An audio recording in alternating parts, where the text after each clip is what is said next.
What's up, guys? LQ here with the LQ Review. Thank you so much for joining me here at my YouTube channel. This is where I talk about all the geeky, nerdy stuff that I love to talk about. Movies, video games, comic books, and TV shows. And I finally got the chance to watch In a Violent Nature. So this one got a lot of real positive reviews in the horror community.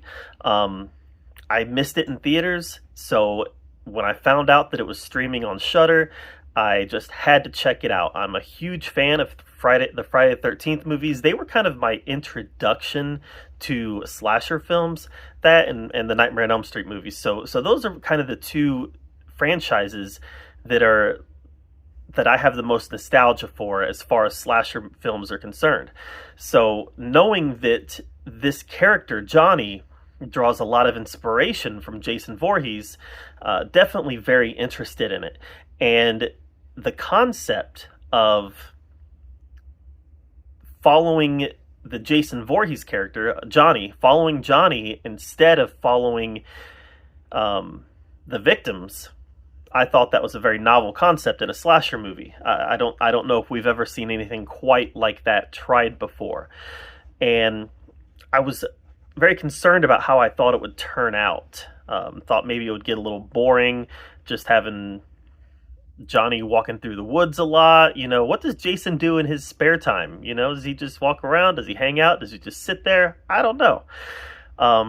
Turns out that there is some of that in this movie, some meandering through the woods, but it never felt slow. It never felt pointless. Even when we were following Johnny meandering through the woods, there always seemed to be a purpose behind the movement.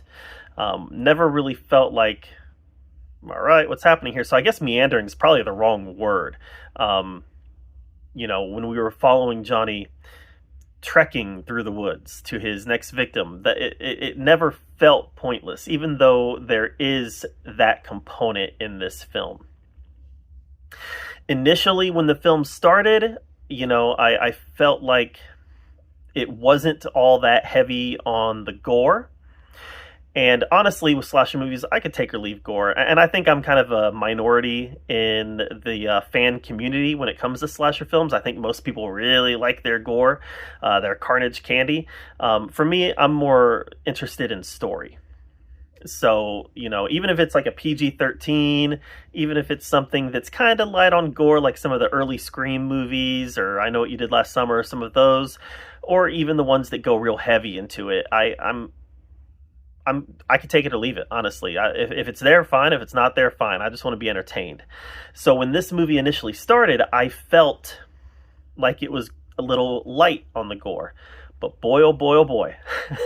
There's some scenes later in the film where, yeah, they went all in on it. They went all in. There's a scene where this girl is doing yoga on the cliffside, on the top of a cliff, and she realizes that Johnny's coming after her, so she tries to run away, but she gets cornered between her and the cliff and can't go anywhere. And boy, what he does to this girl, man, I felt sorry for her. And she's not even real.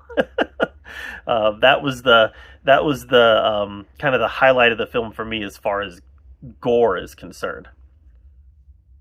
The end of the film, our final girl is, hopefully this isn't considered a huge spoiler or anything, but at the end of the film, our final girl does escape, and she gets into the truck with another woman who is going to drive her out of the woods, and that's when we really get the crux of what this film is about. The two of them have a conversation about the woman who's driving. I believe it was her brother. I believe it was her brother, got horribly injured in the woods by a bear, and at that point, this conversation ties everything together to what the title is: In a Violent Nature. You know, nature is violent. Nature is, it doesn't take into account our relationships, our faith system, our political ideologies. It doesn't take anything, our education, nothing like that. It takes nothing like that into account. Nature is just violent. And I thought that was a nice way to kind of wrap up this film. I kept expecting her to be like the lady driving. I kept expecting her to pull a twist in the film and kind of be Jason's mother, right? Didn't happen. It really was just the end of the film, this moment to tie everything together. So, listen, this movie's not going to be for everybody.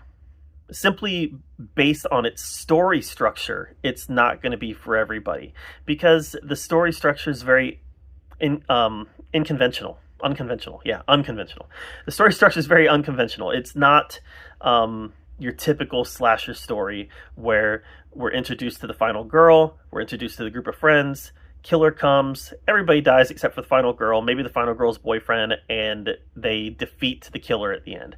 That's not what this is.